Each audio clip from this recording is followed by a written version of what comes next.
Hi, and welcome to this painting 5.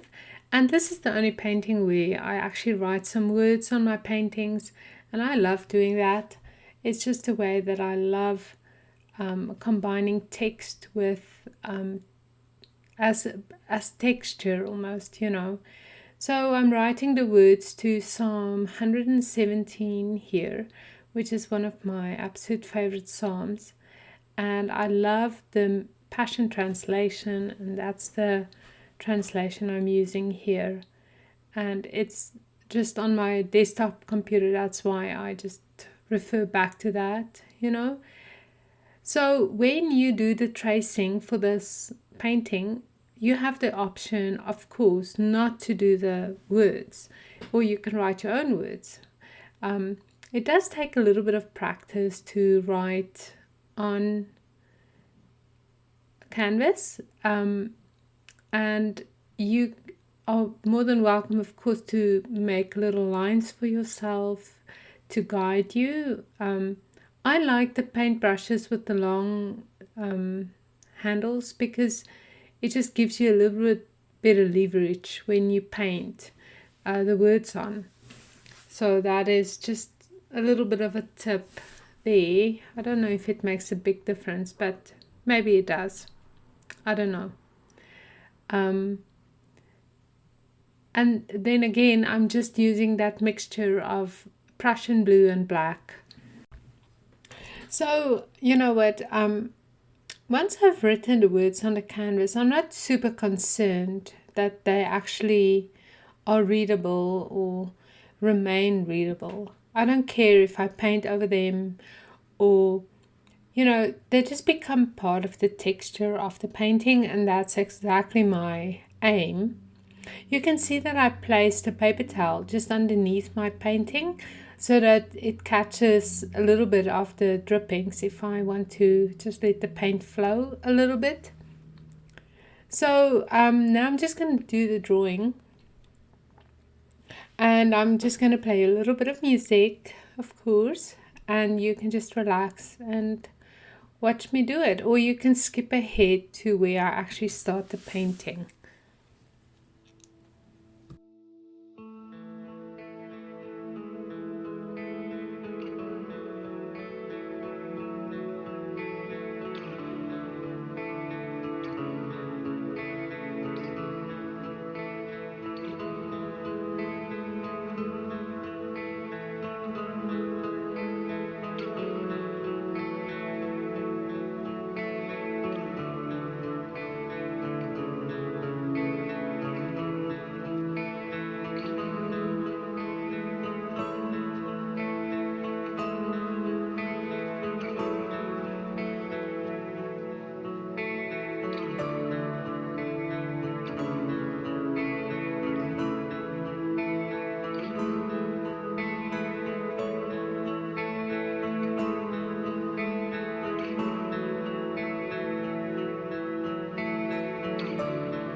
Right, so I'm painting the background with the beautiful deep turquoise deep, and I'm just using a big flat brush. So by now you should know the difference between a round brush and a flat brush, right? So a flat brush looks like a square, and a round brush has a pointy tip thingy. And I'm just painting, the background with a little bit of a wash. And this is just really to eliminate the white canvas, which can be super intimidating. So by now you should know my process pretty well, and also the colors I use. So just to recap, this is titanium white, and I've mixed in a couple of drops of quinacridone magenta, and this makes the most beautiful light pink. And I start off light because I will be adding other colors to that little flower. And if you are very observant, you'll see that this little flower makes its appearance in almost all the paintings. Well, most of them do. It's just a question of where I put them, right? So I'm just using some impasto. And I'm just putting the paint down, trying to keep as much of the outline as I can. So you can see how I'm lifting the paintbrush and painting it on with little paint strokes.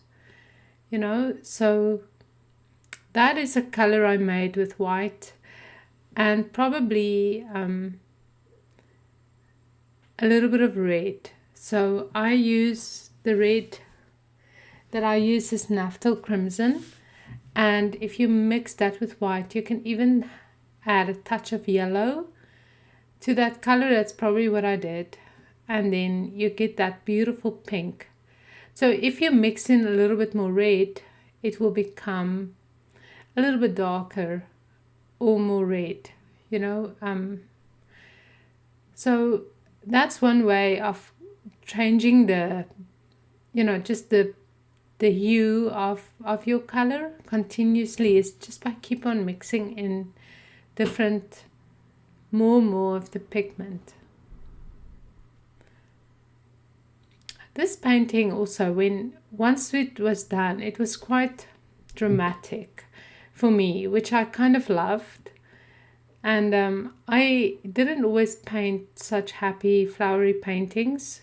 The paintings I did as a student, back in the 90s, was actually quite intense. And I don't want to say violent, because the subject matter wasn't violent, but the use of media was very, very expressive, which is something that I miss. And I'm still trying to figure out, how to bring that into my current style of painting, which I probably will at some point. And this is just red, and again, just adding as impasto as I can, which can be difficult. I probably should use a smaller brush, but that's okay. I think part of the charm of these paintings are that you can see the brush strokes and that it's not perfect, That's quite fine. I am getting tired of my own voice, so I will be playing you a little bit more music, and then I'll be back.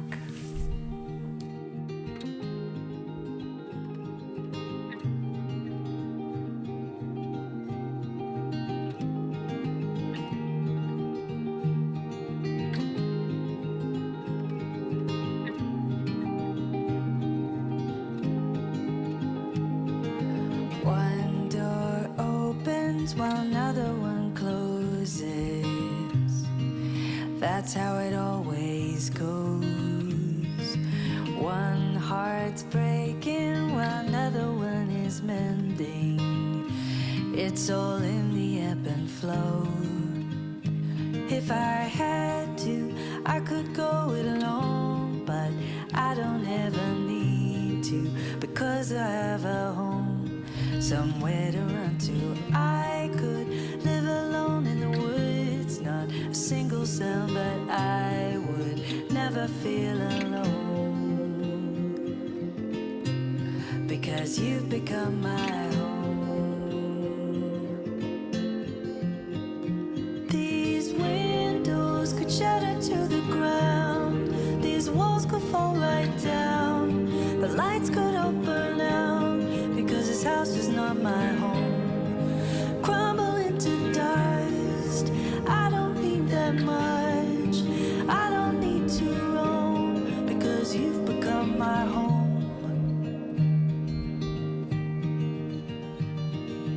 One step forward follows one step backwards.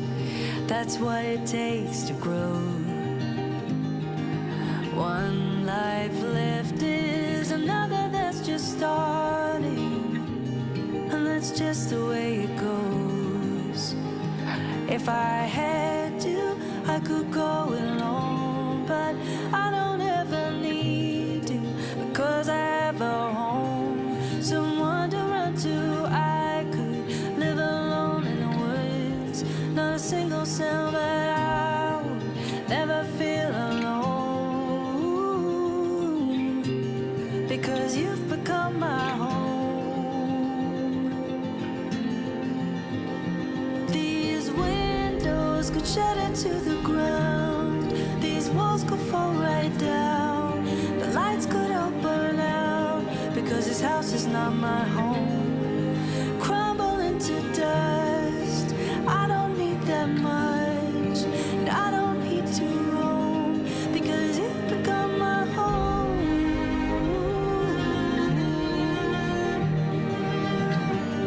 because you've become my home,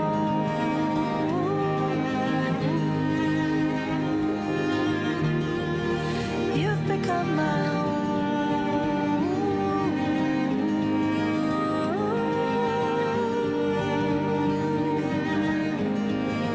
You've become my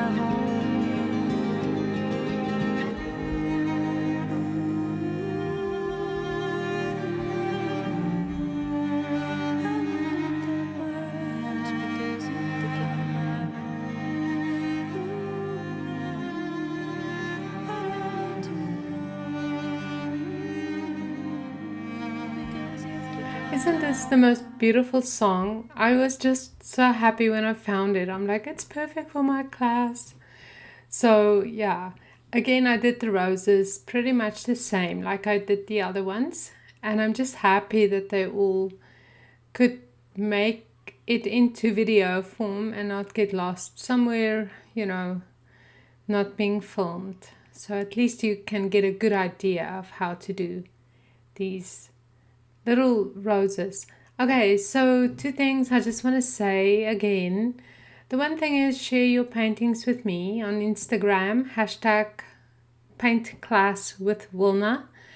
And then also ask me questions. So if you have a question, just, click the link below and it will take you to an email format, and just send me an email. Put something like paint class question in the subject matter bar so that I know to answer it and give it preference over all the other emails.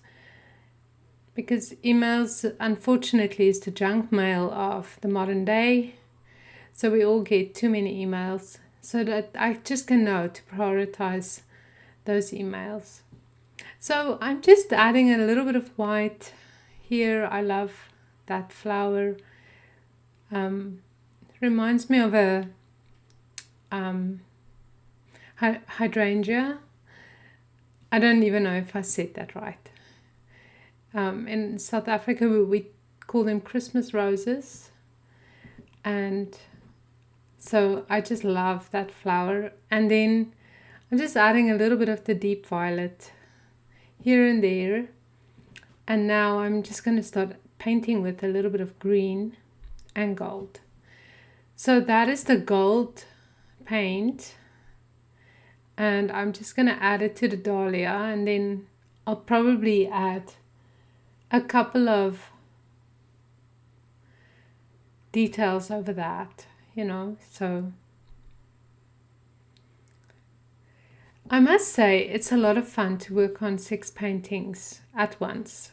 And let me tell you something, if you have the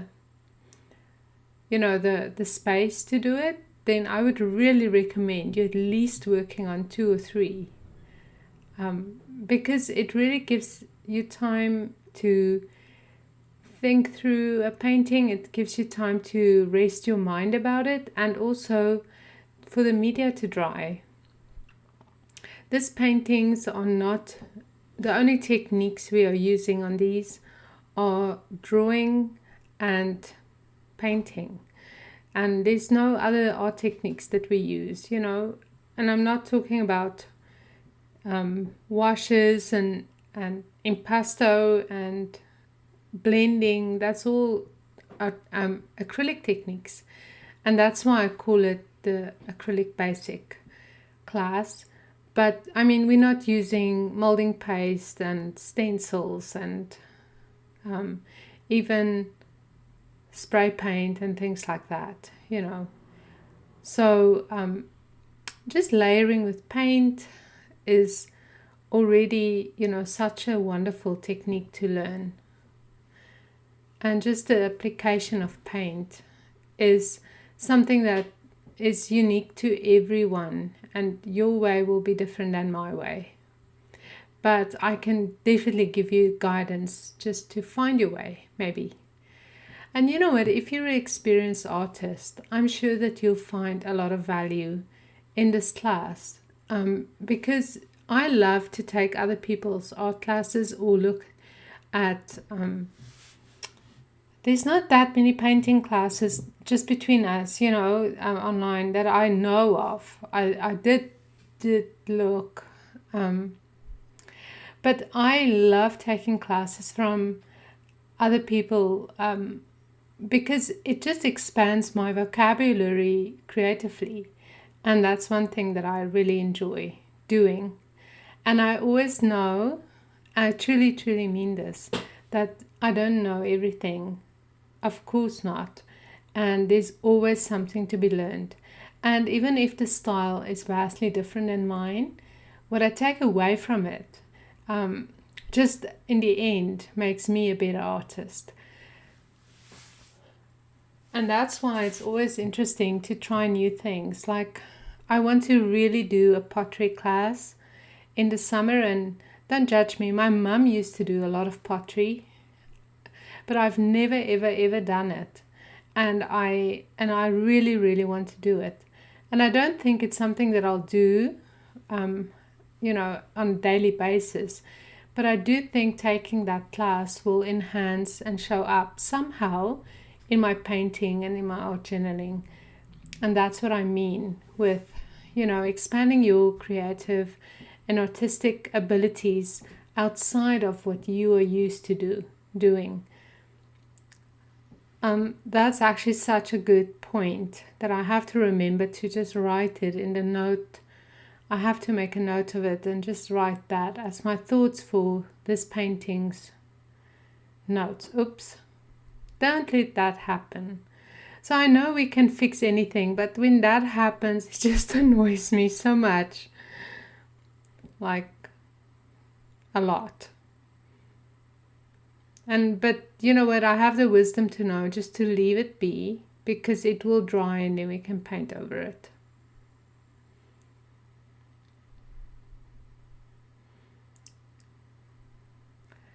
So you know what, I love that green. I love it. It just freshens up a page so much.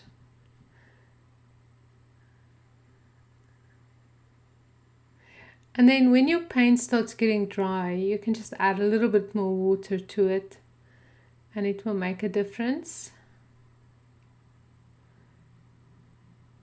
But sometimes you just have to chuck your palette, right?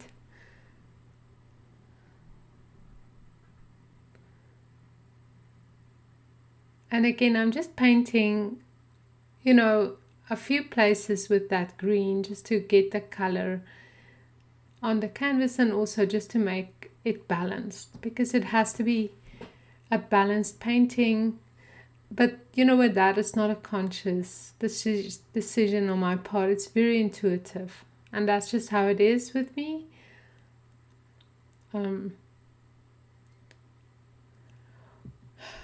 Right, so I think I'm done talking for now. I'm very excited to show you the second half of this painting, where we are going to paint in the background a little bit more, and we are going to finish the painting with details on it. And it's a very, very interesting exercise for me to rewatch my paintings and how I did it. And it's almost like having a bird's eye view, hey? And I must say, as I'm sitting here and doing the voiceovers for the paintings, I'm actually learning a lot of, just seeing things that you can't see when you're actually painting the painting. So it's such an interesting vantage point to just like almost just be a spectator of yourself painting. So it's actually good for me, and I'm making mental notes for myself just to know when how to do it better the next time. Okay, my darlings, I will see you in the second half of this video where we will finish it up. Bye.